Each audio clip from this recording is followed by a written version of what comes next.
started this project and they basically handed me the responsibility of the audio for it, I started taking a look at the concept art that was being developed and taking a look and seeing the sort of Renaissance approach they wanted to bring in. And it became obvious pretty early on that this was the type of game that was a story-driven game. So at that point, I knew right away I'd made my first decision that the story needed to be the priority, it needed to be at the forefront. With all due respect, Major, I'll expect 2 security details waiting for us on the tarmac. In the first Deus Ex, I think because it was far more futuristic, it's a very electronic score. In this one, I think because it's 25 years earlier, it's a generation earlier, it's mechanical augmentation, so the music tries to express that.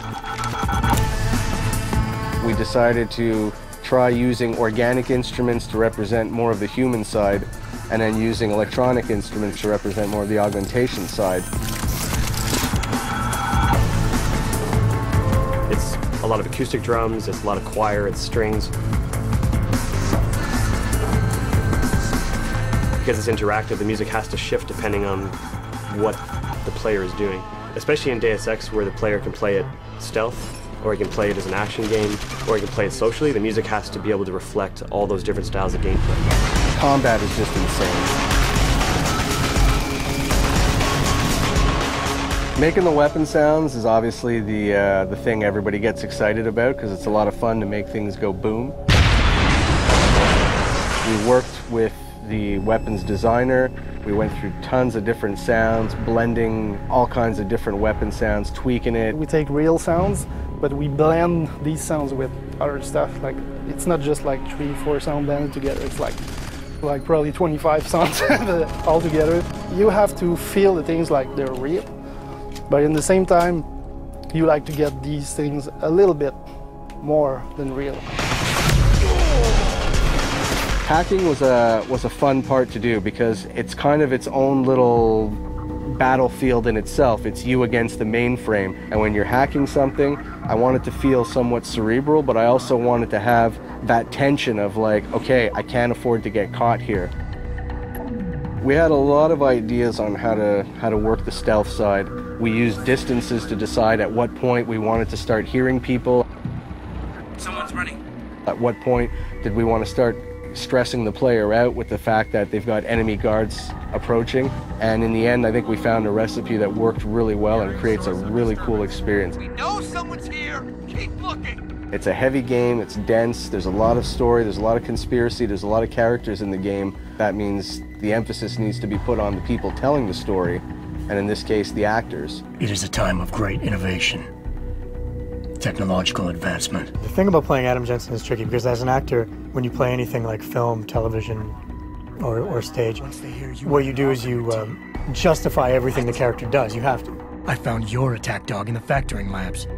But with Jensen, I have to justify not only why he's doing one arc, but why he's doing hundreds of arcs. When I have the option to play as a good guy, to not kill anybody, to go through the game and knock people out and never get discovered, that's what I'll do. Because I feel like a good guy wouldn't go around killing everybody. If I kill somebody and I didn't mean to kill them, I'll go back to a previous save. And I'll be like, okay, no, I'm going through without killing them. To get the game immersive, I played it in a subtle way so that you can imprint your emotions onto the character. What are you talking about, Malik? What we needed was not so much music as it was more emotional support for the story. So whatever environment we're in, if we're in Detroit or we're in Shanghai, is trying to bring elements of that environment into the music. Street musicians that you may hear walking down the street are all incorporated into the score as well. You have to give a special color to the game.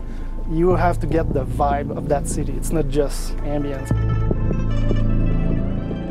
We've also got sounds being triggered at different intervals as you walk because that's what makes it feel realistic. Hearing a window break in the distance as you walked a certain path.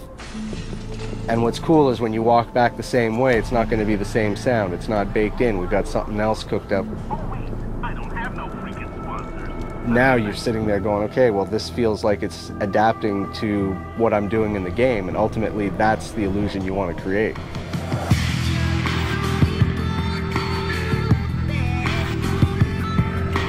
My philosophy on good sound design, I've often compared it to to trying to send somebody into a deep hypnotic state, and you're going down layers and levels of states, and the better it's done, the more your brain starts to release and give in and let you go into that sort of hypnotic state of playing the game.